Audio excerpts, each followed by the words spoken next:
Thanks.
The old attorney for the Housing Authority. All right, opening the meeting, calling it to order. We're going to start with the Pledge of Allegiance. Please. I pledge Allegiance to the flag of the United States of America and to the republic for which it stands, one nation, under God, indivisible, with liberty and justice for all. And if our chaplain pro tem would offer up whatever. Oh, I'll be glad to. Father God, we just look for your guidance during this meeting, Lord. We just thank you for recognizing you as the leader of us and the leader of the Housing Authority and each one of our residents. Lord, come upon us with your wisdom, and may everything we do, Lord, have your input in it. In your name we pray. Amen. Amen. Okay. Thank you. Good. All right.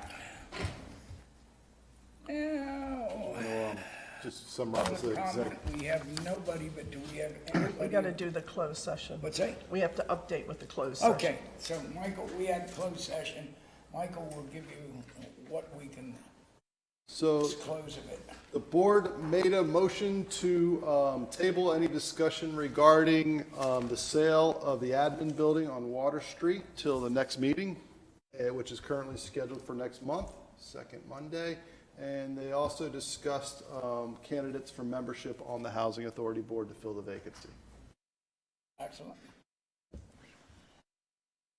And with that, we will now go to public comment if we have any. We have nobody signed up, but we might have a volunteer. Miss Diana, Miss Bonnie, anybody? I'll say something, but I feel like I repeat myself all the time. Do I need to stand up?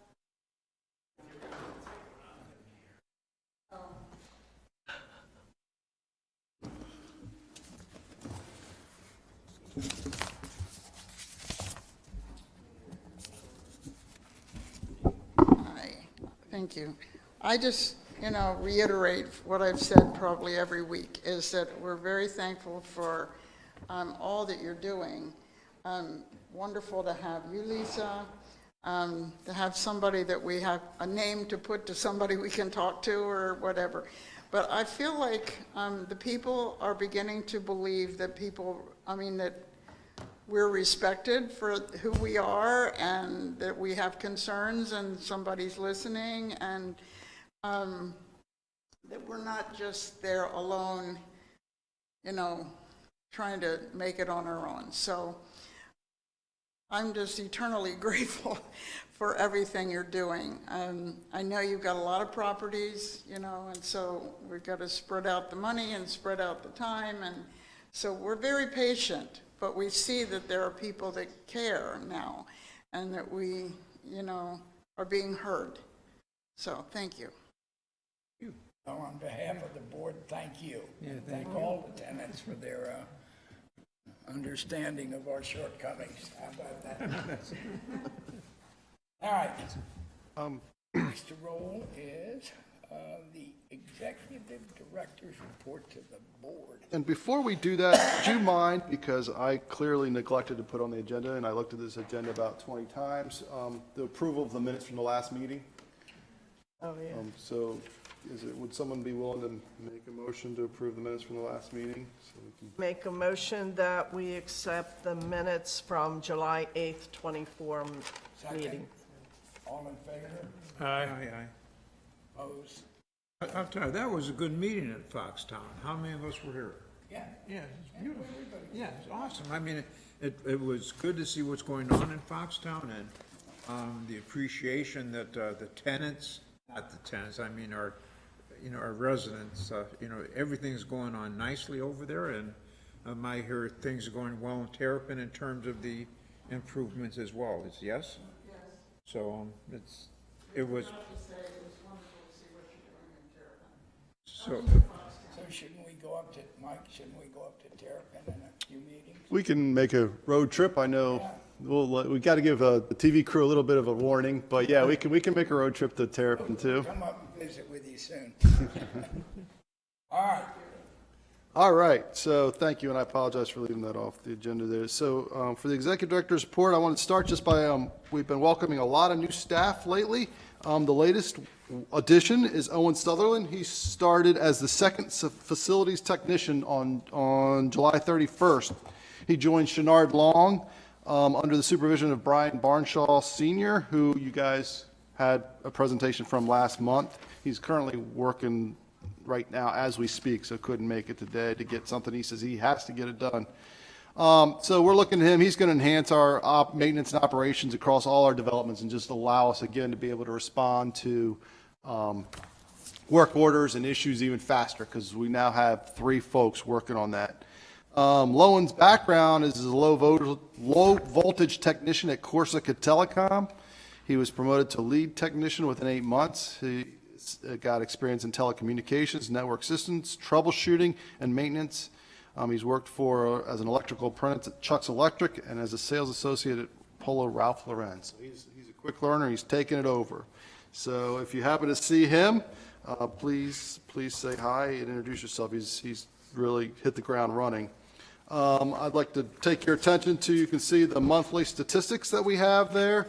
Every month now, one of the things we're trying to do and provide the board is just an overview of where we are with our different sites, how many vacancies we have, how our percent of occupation, which we'll talk a little bit more in a little bit, how quick we're turning them over, the number of maintenance reports we've got, what our waiting list looks like at each development, which we're going to have a pretty good discussion on that towards the end of the meeting tonight, so that everybody can get an understanding as I've learned it for the waiting list. Hopefully, maybe by next month, we'll actually have some graphs and bar charts and stuff, line graphs that'll show this data in a different form for you.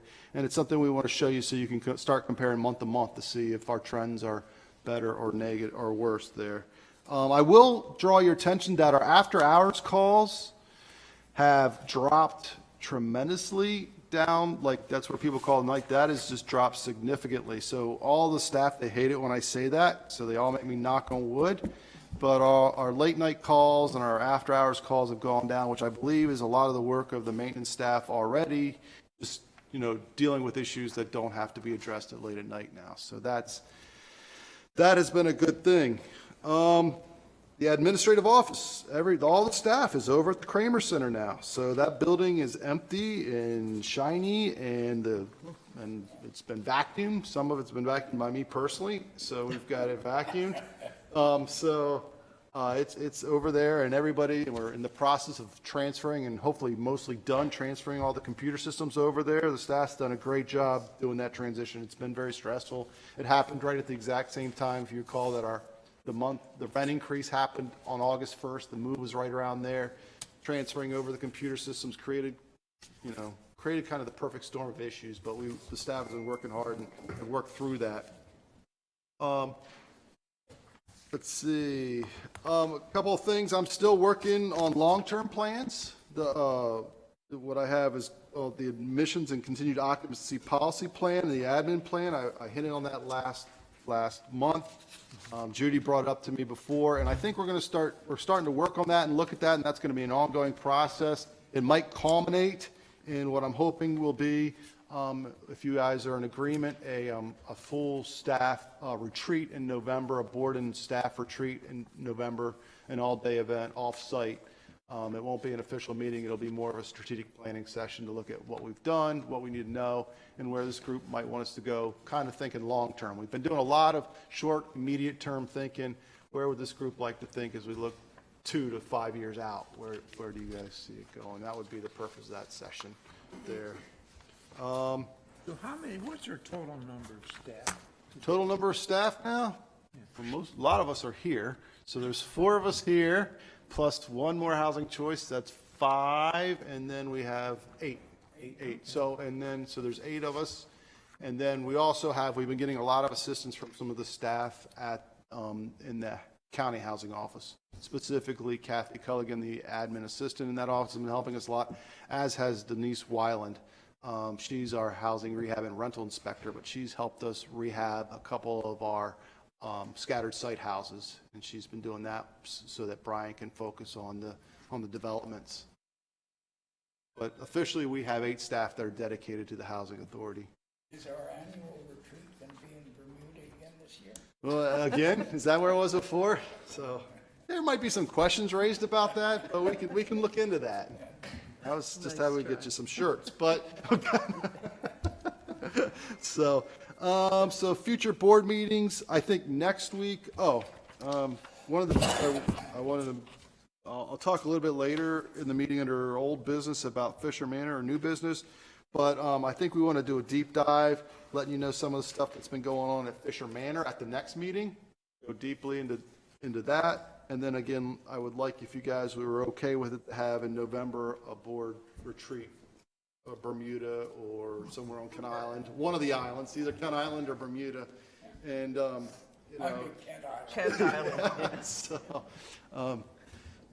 island's an island. I like Kent Island, probably just as much enjoy going there as I would Bermuda, quite frankly. But that said, if you guys are okay with it, we'll get in touch with you on a day that we would do it, and that would be instead of our typical monthly meeting. So can I ask a question on the wait list? Sure. Well, I mean, we're going to have a whole presentation on that at the end of the meeting. Oh, we do? Yeah. Okay. So, okay. I'll hold that, fine. Good, because the person that does that presentation might be able to answer it correctly, so. So, sorry about that, Debbie. Okay. So that's everything I have for the director's report today. Well, that takes us up through to. Oh, All business. I did have one thing, I'm sorry. I was going to invite Lisa Gray to come on up and talk about our work orders. Sorry about that, Lisa. Lisa's been working real hard on our work order system to streamline it, and I just wanted her to take 2 or 3 minutes just real quickly to talk about what she's done to streamline the system so far and where we plan to go with it so that our work orders are even stronger than they are now.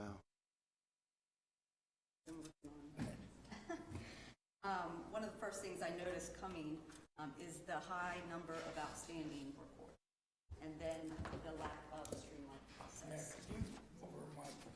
Pull that mic over to you. There you go. All right. you can hear me now. So, I mean, we all know that work orders are essential and crucial to property management. That's a big thing. What it was prior is, and I want to make this clear, much of it was due to lack of staffing, I believe.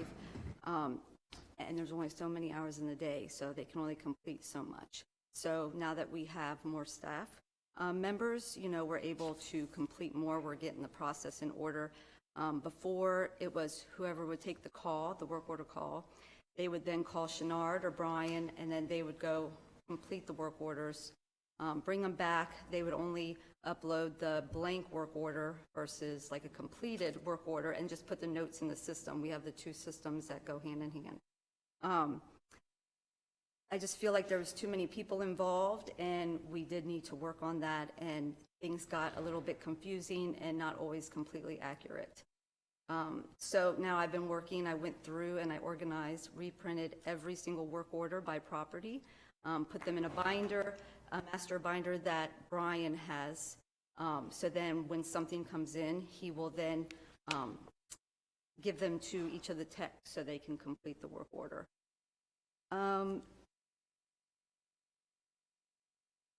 Since I've organized all of that, he's able to go through and look, you know, and see what needs to be done. I give him a complete list every day, a new list.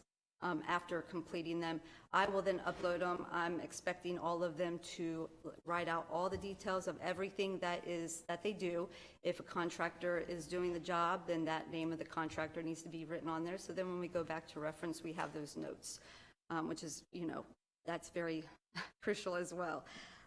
So then we are also trying to complete the new ones as they come in versus just working on, you know, leaving the new ones, working on the back ones. So we're completing them as they come in and then working on the back work orders as well in between all of that and trying to get them completed, lining up all the contractors and everything that needs to be done. Let me interrupt by asking, how do we stand? Are we behind or up to date, or what's? But for what we can do, I mean, other than waiting on either parts, which we will get ordered, so now we're working on, so once they come in and we know that they go look at it, they know what part that they have to order, they will get that if we don't have it on hand, and then we wait for it. As soon as the part comes in, they're going in and trying to complete them right away. Is it your sense that we now have enough staff to handle the stream of work? And are you running behind, or where are we? Honestly, it would be great to have more facilities techs because, I mean, we have 5 properties plus scattered sites. So with that said, I mean, they are running all over the place, going back and forth. And, you know, there's also vacants. They're not just doing work orders. They're working on the vacant units and getting them turned so we can move people in. And if they're always working on the work orders, then they're not able to work on the vacant units because work orders need to come first as, not necessarily come first, but when you have a tenant calls and they have an emergency, they have something that needs to be completed in their apartment that needs to get done right away as well. I understand the specific work orders, but if we're constantly redoing apartments to get them ready, why can't we bid them out to the contractor and not prioritize out whatever? We actually are doing a lot of that as well. So You need. yes, we have been actually on some of our units. We Painting. have been since Yeah, coming painting, in. carpet. Yeah. I mean, like carpet, like painting. I Yep. mean, I don't want our staff worn down to nothing. Love Yeah, our exactly, I know. So, and in the future, what we want, we're working on to where when they call the line, it's going to say press whatever number it's going to be. It's going to go right to my voicemail to me. I'm going to be able to get those work orders. It's going to say if you have that work order. We also want to set in place to where they can submit them online on an online portal. So they're working on the website so we can start getting that done. You don't have any kind of backlog, just anything at the moment. No. If you bid it out to a contractor, do you actually have to put it out for bid, each individual job, or? No, not for like the flooring or paint that gets done. We You just just have the get to pick who contractor you- come and we have them complete it that way. We do get estimates from groups, but we've started following the county procurement because you have to start really seriously considering putting things out to bid at 100,000. So Yeah, I was just concerned that the process would be burdensome if you had to put each Yeah, one yeah, out that to would bid. take a lot longer. But, I mean, the goal is to get even the outstanding work orders down to a minimum, and as they come in, to be able to, once we get a hold of that, it's going to make things a lot easier, especially, being able to work on the vacant units and all the other things that come up. Because property management happens that crazy every day, never the same day. What's our waiting list at right now? That's Kenya. Well, actually, we're for gonna the wait have, list. we're gonna, she's gonna come and present, Okay. so if that's And all I'll right. wait. Yeah, she has those numbers. All right, That's really any all other I have. questions? Yeah, I think I'd like to make one more point, which I make subject to your review of it, but I think that the tenants in the past had the idea that if a unit was out of service because somebody left and it wasn't ready yet to be rented, that might impact their rent because we weren't taking in rent money on it. And that is, now that the county is in charge of this operation, that's not the way things work. So if it takes a couple of days, I don't want the tenants chewing their nails because something's out of the game, because that's not the way we set the rent. So, is that a fair statement? Yeah, oh yeah, the rents get set by this group here.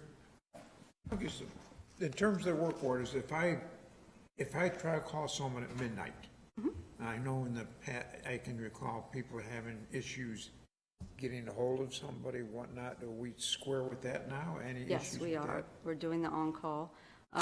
We have the on-call system to where they call, then they call whoever's on call. We update that system every week, so whoever's on call.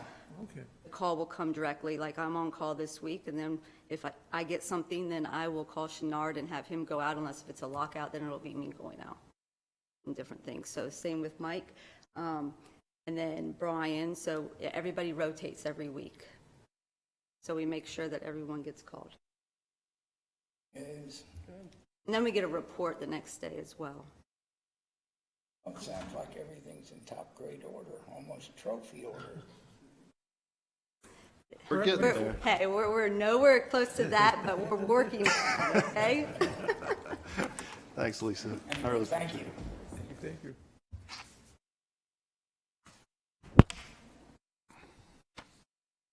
All right. Where am I now, Michael? You are, Old business. I think you are at old business. Well, I understand, but when I see rental increase, I don't know what I'm doing. It's old business, so nothing new. Old business for rental increase is that August was the first month. It seemed to go pretty smoothly, very few complaints, concerns, some concerns because it was coincided with our move, and while we moved, our online went down. The ability to pay online for the folks that pay online, that was down for a little while, and that created some stress. But other than that, it's back up, and for the most part, we've got a couple of hiccups, but for the most part, the rent increase starting August 1st seemed to go pretty well. And that's Correct me really, if I'm wrong, but I believe we are still below HUD standards, if you will. I don't know what those standards are, but I will say it's pretty, we're way below the regular market value rent. And like Steve, you've said lots of times, we didn't increase it for 8 years or something like that. So it's, 2017. yeah. So, It's a very fair deal. yeah.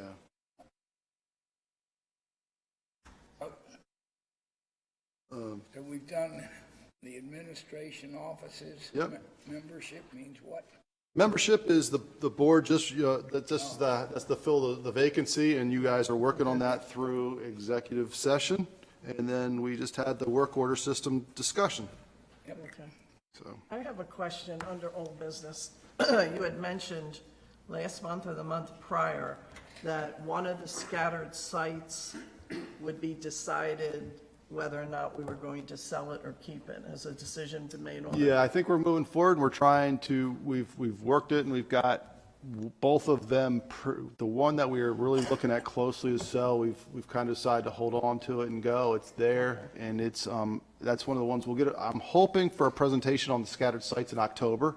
But I think, we've really brought this one up on Churchill Road, or, outside of Chestertown. It's almost ready to go, and it was in some pretty rough shape. We actually got a call from planning and zoning that, it was a nuisance. We had some nuisance complaints that we kind of head that off at the pass, and now it's a cute little property, and it's about ready to go. And then there's one in Churchill we're working on also. Good. Thank you.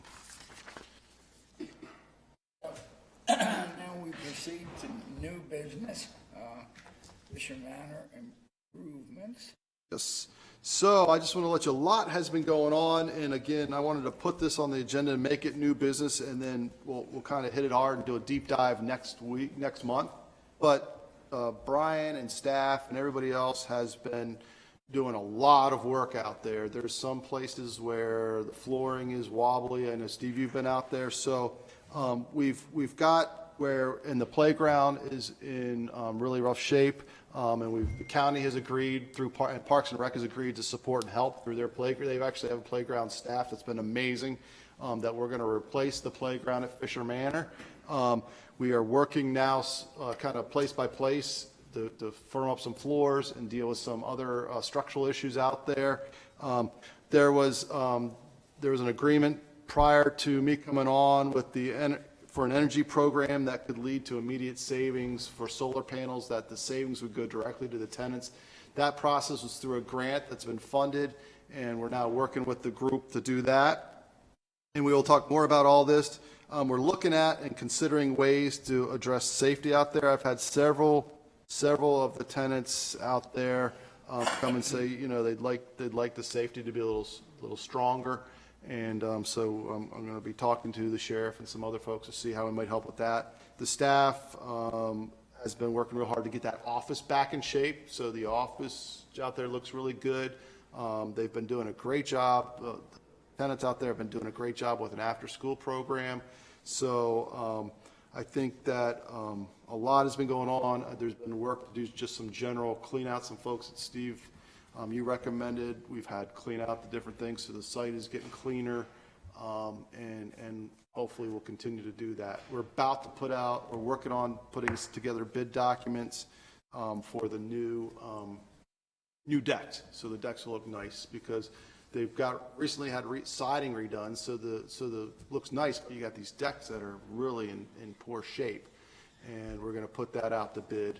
We have to put that one out to bid just because it's coming back at over $100,000 to do that completely.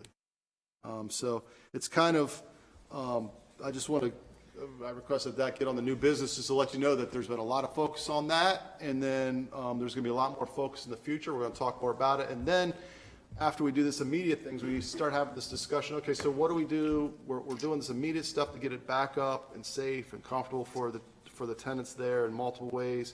Okay, so 3 to 10 years out, where do we see Fisher Manor going? What's the best way to move from here? Because that's the oldest property in this portfolio for you. And I think it's time for us to kind of have a discussion about what do we want to do, in the midterm here with that property. But in the meantime, I think we're making some real progress on getting it up and getting in good shape short term. So stay tuned on that one. Is it fair to say that that's the only property other than that individual house that's not in good shape? We've done a great job with Foxtown. Terrapin's coming along. We got some work there. The county did real high on Riverside. So where I think our next focus after Fisher will be Graysonville Terrace. It's not quite as tough shape. It's in decent shape, but I think Graysonville Terrace could really use some good TLC after we, focus on after we get done Fisher. That would be my recommendation. Yes.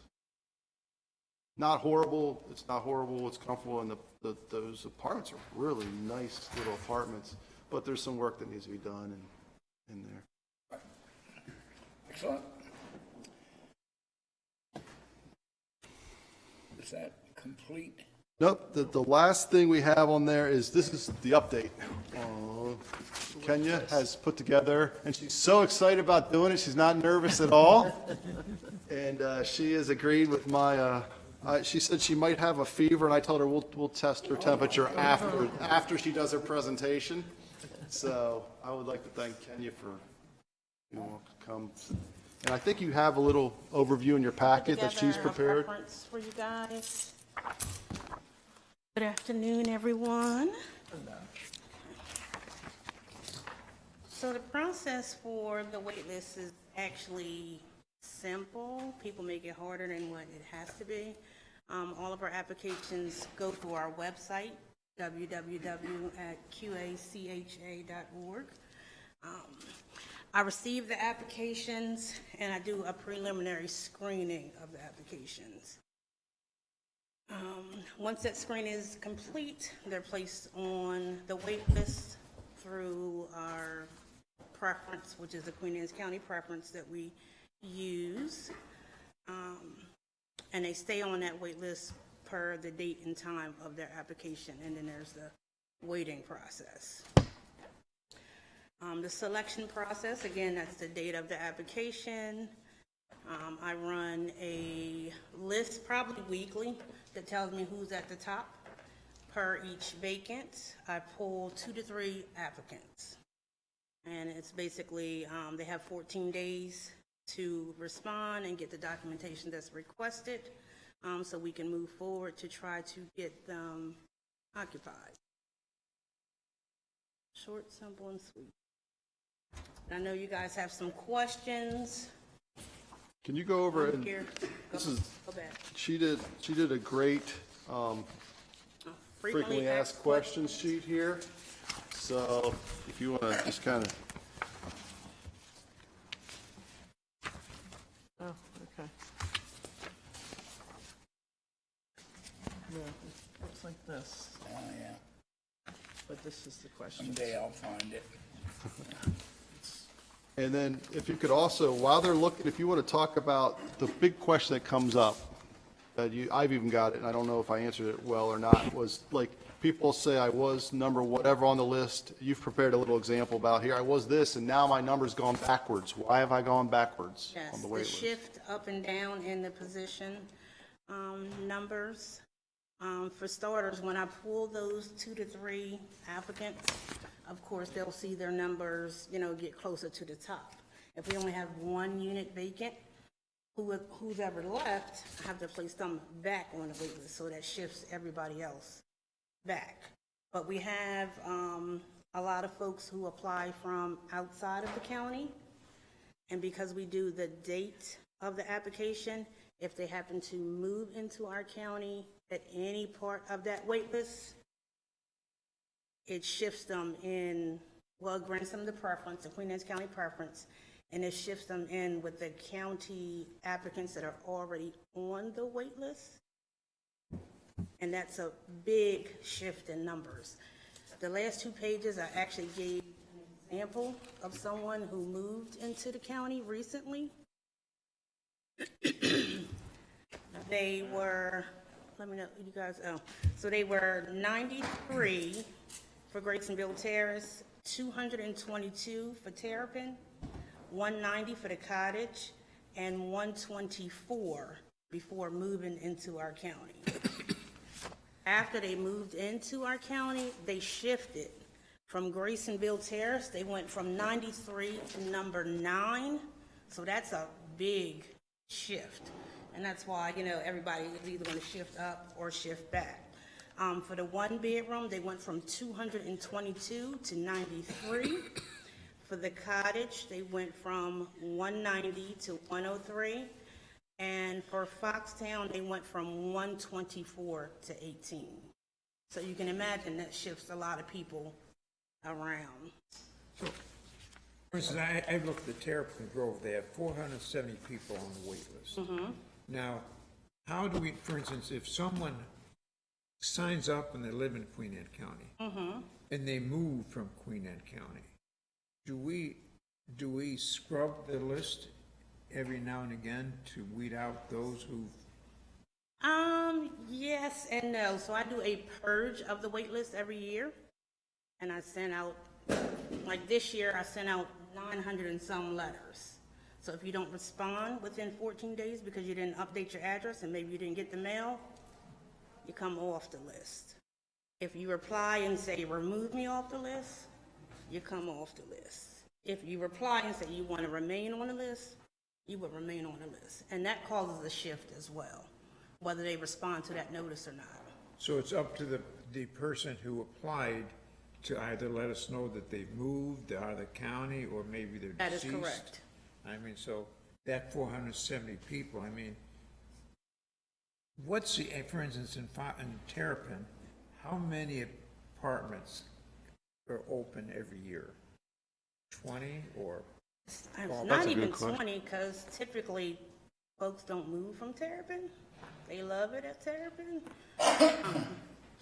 Currently, we have what? 3, I think, out there now. 3 vacancies. Is it 6? I don't think it's 6.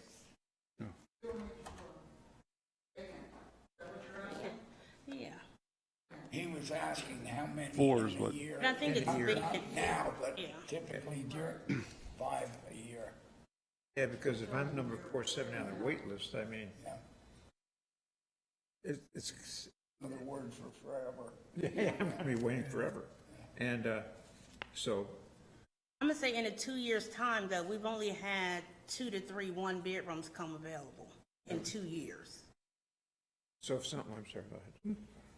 What does someone have to do to prove they're a Queen Anne's County resident? Just tell you what their new address is, or do they actually have to physically come and move?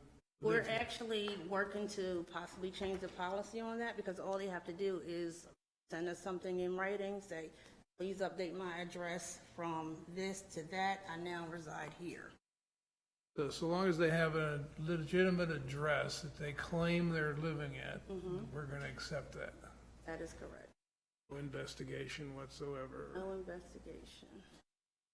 Is the setting of the residency requirement something that the county does, or is that ordained by HUD? The reason I'm asking is, why would we, if we could, ever take in somebody who was not a Queen Anne County resident, because we're funding it? So why do we be taking in somebody from somewhere else when, even if it sat empty for a little bit, it could be available for a QAC? I mean, in reality, we're really not, because I mean, I think we've had one person come in from out of county recently that I'm aware of, and that's just because that wait list was so short. But in reality, we're not. But I don't know I know HUD allows us to have kind of our own residency, but they have certain rules. What you just said, HUD allows, it's actually a HUD mandated process. They set the rules Yeah. of how it works. We follow their guidelines. Mandate. We can't change HUD's rules. But is one of the rules that it has to include out of Yeah, county? and, I mean, they actually say in their manual, the process of selection and favoritism is given to inside county residents, and then outside, and comes next, and they're not real clear on how someone establishes that they in fact truly are a resident, but it's just. That's you make correct. a claim, and We take them for their word. I have heard where, I mean, they might be required to bring a piece of mail that's been delivered to their, No, I understand that. What I'm asking is a different question of why would we ever not hold those aside for Queen Anne County, whether they, well, if we had an empty unit and there was just nobody in Queen Anne's County and somebody from out of but county. somebody would show up before long. That's the point I'm raising. I don't think it's ever really I don't an know. issue, is it? It's not only for our 2 bedrooms, and that is because you have to have 2 occupants. So right now, there's only 7 people on that wait list. And And a lot of both times those occupants have to out-of-county be people- residents? Or That's a not? good question. No, they don't have to be residents, they just have to make it to the top of the wait list. At one time, there was no one on that wait list. So we had a tenant from, California who moved here, Anne Arundel County, There was nobody on the wait list, and we had a unit open. So in a two-bedroom, do you ever have a situation where two different people might be selected that don't even know each other to move into that? No, Okay. no. We go by the occupants that are placed on the application. It'd be like college. No. But I do have a, okay, so you have someone who has a two-bedroom. Okay? And a husband and wife, the spouse passes, okay?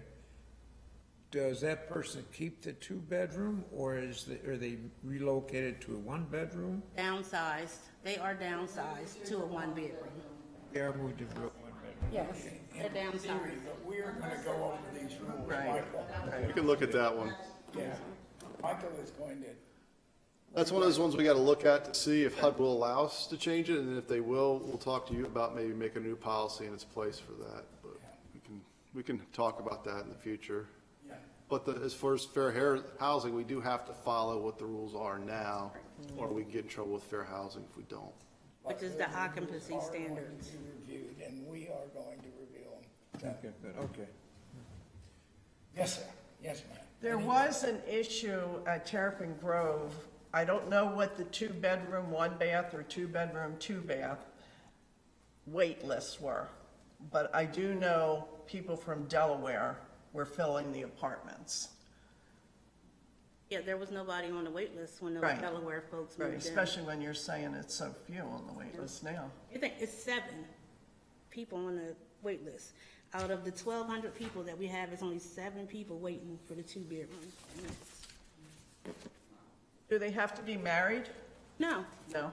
they can be siblings, they can be cousins, they can be friends. They just have to agree to live together. Okay. It'd be nice if they got along. Yeah.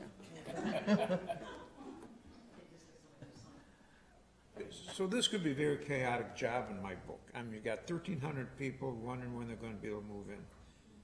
What's the most chaotic part of your job right now? May I ask? Actually, the shortage, of housing, there's no housing. There are some people that really have a need who are far down on the wait list. And the only preference that we have is that you live in Queen Anne's County. We don't have a preference for homeless or domestic violence situations or anything like that. Emergency, just general emergencies. So, just a shortage. With 1,300 people looking for places to stay, I bet do you get a lot of phone calls? I do. That's an understatement. I do. That's a pretty big need a lot of times, is for short-term temporary housing, particularly for, a lot of times it's a woman that's in some kind of need for a reason, and children involved sometimes. Absolutely. Have we ever thought about trying to create that sort of a facility? That's more like a temporary housing facility? Folks, there's groups like Midshore Council on Family Violence that actually has some facilities like that. They don't tend to share where they are, but they have them. They work on it. There's also some, am I speaking out of turn, some vouchers that focus specifically on folks that have issues like that. But, at where we are, we're you can see there's a lot of different situations. We have a lot of types with different types of situations that need housing.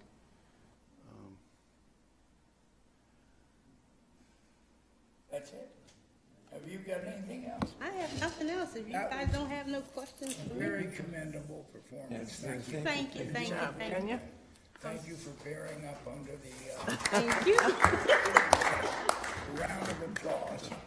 And I do want to add that for our seniors or, persons with disabilities, if they can't do the application online, they can come in and see me and I will help them do the application.